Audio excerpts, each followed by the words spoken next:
Hello friends, स्वागत है आपका अपने परिवार अंकित एजुकेशन अड्डा में। आज हम बात करने वाले हैं RRB NTPC, RRB group D और आरपीएफ के प्रीवियस ईयर एग्जाम के क्वेश्चन के बारे में। इसमें आज हमारा जो है वो सेट 98वां है और इसमें हम बात करेंगे प्रीवियस ईयर एग्जाम में आए हुए क्वेश्चनों को, डिटेल सॉल्यूशन को, इनका जो बेस्ट सॉल्यूशन है किस तरीके से किया जाएगा। और ये जो है किसी बच्चे ने कमेंट किया था कि जो किस्त वाला प्रश्न होता है उसको करा दीजिए। तो इस वीडियो में आपको सभी जो क्वेश्चन है वो किस्त से रिलेटेड मिलने वाले हैं और आपको साधारण ब्याज पर और चक्रवृद्धि ब्याज दोनों पर ये किस्त से रिलेटेड क्वेश्चन इसमें बताए जाएंगे। तो बात कर लेते हैं। पहला जो क्वेश्चन है वो साधारण ब्याज का किस्त का क्वेश्चन है, बाकी के जो क्वेश्चन है वो चक्रवृद्धि ब्याज से रिलेटेड है।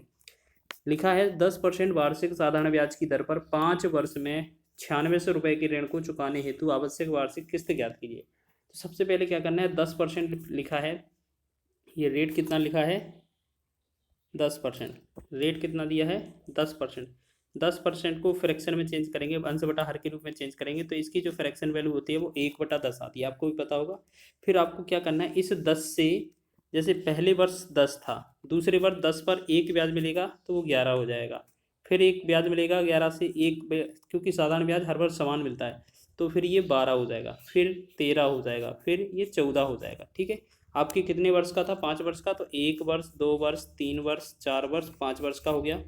टोटल अगर इन सबको जोड़ लेते हैं अगर हम, तो इस पर हम टोटल करेंगे तो क्या करेंगे, तो ये हो जाएगा 10, 20, 30, 40, 50, 60, यानी कि टोटल हो जाएगा 60। अब आपको क्या करना है, क्वेश्चन में दिया था कि 9600 रुपये, 9600 रुपये, तो हमें इस 9600 रुपये कुल ऋण में से, कुल जो है उसमें से हमें 60 का भाग कर देना है इसका, और उसमें फिर क्या करना है, जो शुरुआत में 10 वैल्यू मानी थी उसका गुणा कर देना है। आपका आंसर हो जाएगा, एक जीरो से एक जीरो कट जाएगा, 16, 6 एकम 6, 6 से 6 एकम 6, 6 जिंग 36, डबल जीरो।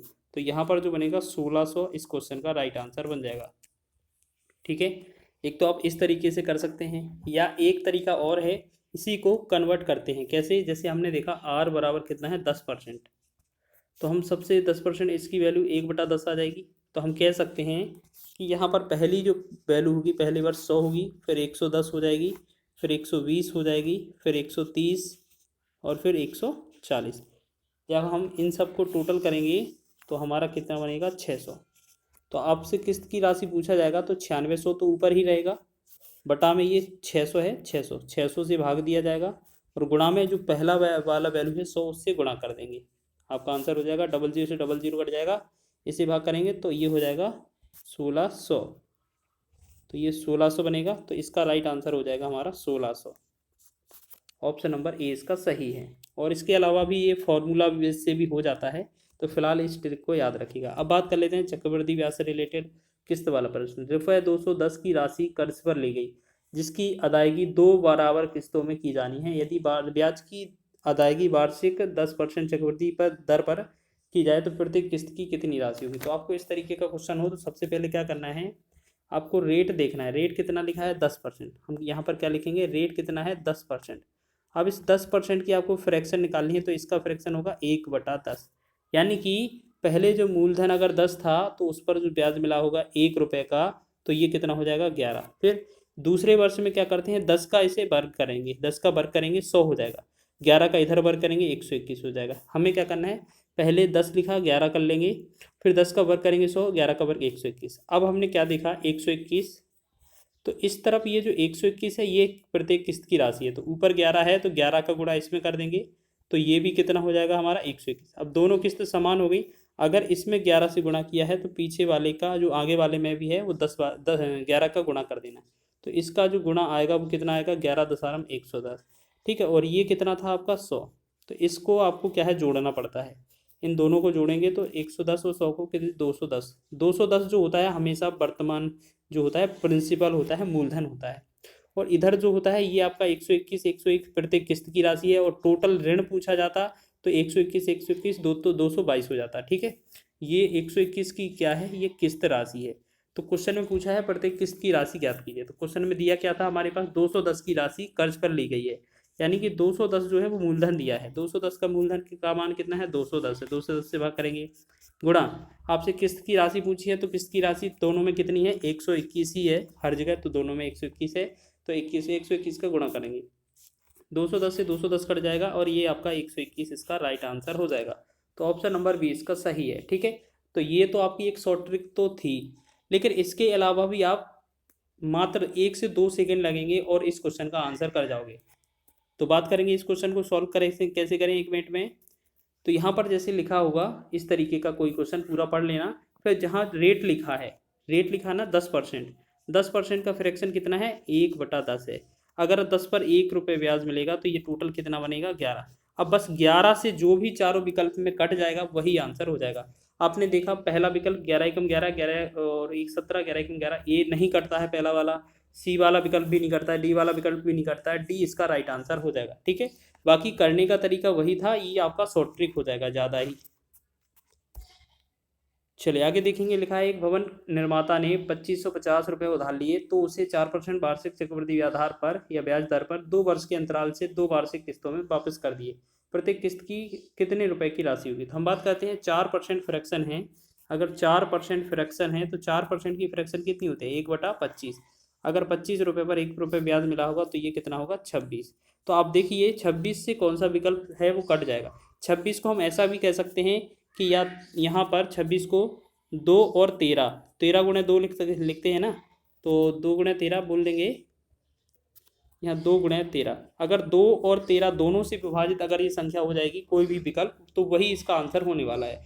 जैसे हम बात करते हैं पहला विकल्प, तो 13 एकम 13, 13 चौके 52, यानी कि पहला ही विकल्प सही है। पहला विकल्प है इसमें 13 से भाग जा रहा है। ठीक है, और बाकी का आप खुद चेक करिए, इन सभी का जो इकाई का अंक है 7 है, 5 है, 3 है, तो आपका 2 से भाग तो जाएगा नहीं, 26 से भाग कैसे करते, तो ये वैसे भी आंसर गलत हो जाने थे। ठीक है, तो इसका राइट आंसर यही है, ए वाला। लेकिन इसके साथ साथ आपको एक इसका सॉल्यूशन भी करा देते हैं, कभी कभार आपको जरूरत पड़े तो कर लेना। ठीक है, लेकिन ये आपका बेस्ट अप्रोच हो जाएगा, इससे आप बहुत कम समय में आंसर कर जाओगे। चलिए इसका एक बार सॉल्यूशन और देख लेते हैं। एक भवन निर्माता ने 2500 रुपये उधार लिए, 4% फ्रैक्शन है। 4% की फ्रैक्शन क्या होती है, 1/25 होती है। यानी कि अगर हमारा मूलधन 25 होगा तो उस पर ब्याज मिलेगा तो ये 26 बन जाएगा। फिर हम क्या करेंगे, यहाँ पर 25 का वर्ग करेंगे, 2 वर्ष का है ना, 2 वर्ष का लिया है तो 25 का वर्ग यहाँ पर 625 हो जाएगा, और यहाँ 26 का वर्ग 676 हो जाएगा। ठीक है, अब ये प्रत्येक किस्त की राशि कितनी, 676 हो जाएगी। तो यहाँ ऊपर 676 26 को करने के लिए हमें क्या करना पड़ेगा, 26 से गुणा, तो ये भी 676 हो जाएगा। जब उस तरफ 26 का गुणा किया है तो इस 25 में भी 26 का गुणा करना पड़ेगा। तो अब इन दोनों का गुणा करेंगे 25 और 26 का, तो आपको क्या करना है 25 26 का, तो 25 छक्का 150 हो जाएगा, 25 दूनी 50 और 65, ये हो जाएगा 650। और ये आपका कितना है, ये आपका कितना है, 625 है। अगर इन दोनों को जोड़ेंगे तो ये कितना होता है, 1275।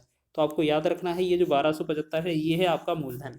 ठीक है, और ये 676 ये आपकी किस्त है।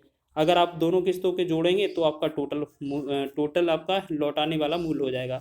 ठीक है, तो यहाँ पर ये क्या थी आपकी किस्त थी। अब आपको क्या दिया था, हमें ये देखना है, क्वेश्चन में दिया था 2550 रुपये उधार लिए, यानी कि मूलधन था। मूलधन यहाँ पर कितना बन रहा था, 1275। 1275 से भाग करेंगे, गुणा प्रत्येक किस्त की राशि पूछा है तो 676 सभी में प्रत्येक किस्त की राशि है तो 676 से गुणा कर देंगे। आपको क्या करना है, 1275 एकम 1275, ये लगभग डबल है कि 1225 के मतलब 2550 हो जाएगा, 1275 का डबल। अब आपका जो 2 का गुणा 676 में होगा, अगर आपका 676 में 2 का गुणा करेंगे तो आपका जो बनकर आ रहा होगा वो 1352 ही बनकर आ रहा होगा। ठीक है, तो ऑप्शन नंबर ए इसका राइट हो जाएगा। लेकिन आपको क्या करना है, ये चीज़ आपको साथ में याद रखनी है, लेकिन आपको ट्रिक का ही यूज़ करना है। बहुत ही मात्र 1 से 2 सेकंड लगते हैं उस ट्रिक से पहचानने में आंसर। जैसे इसी प्रकार से कुछ आंसर भी करते हैं, चलो इसी क्वेश्चन को कर देते हैं, बाकी आप अपना प्रैक्टिस कीजिएगा। ठीक है, चलिए यहाँ पर क्या है लिखा है, एक आदमी 10% चक्रवृद्धि ब्याज दर पर 21,000 ऋण लेता है और हर वर्ष के अंत में उसे बराबर कितनी राशि देनी पड़ेगी कि 2 वर्षों में ऋण का भुगतान हो जाएगा। तो 10% का फ्रैक्शन जो होता है, तो 10% का जो फ्रैक्शन होता है वो 1/10 होता है। यानी कि 10 रुपये पर 1 रुपये ब्याज मिलेगा तो ये कितना बन जाएगा, 11। 11 से आपको ऐसा वैल्यू देखना है इन चारों में से जो कट जाए। आपको पता है 11 से 121 कट जाता है, बाकी 00 है तो साथ में 00 आ जाएगा। तो आपका बी ऑप्शन होना चाहिए। एक बार सभी विकल्प कर लेते हैं चेक। 12,000 में ये क्या है, 12,100 है ना, तो ये वाला तो कट जाएगा। लेकिन 12,000 वाला कटेगा, नहीं कटेगा, ये वाला गलत हो जाएगा। 122 वाला तो 11 से भाग नहीं जाता इसमें, तो ये भी नहीं कटेगा। और 13 मतलब इसमें काटेंगे तो ये भी नहीं कट, डी ऑप्शन भी नहीं कटेगा। यानी कि एक ही ऐसा विकल्प था जो 11 से कट जाएगा। बाकी आप पूरा सॉल्यूशन करने की जरूरत नहीं है, आप इसी तरीके से बहुत ही कम समय में इसका आंसर कर सकते हैं। वीडियो अच्छा लगा है तो वीडियो को लाइक करें, शेयर करें, चैनल पर नए हैं तो चैनल को सब्सक्राइब भी कर लें।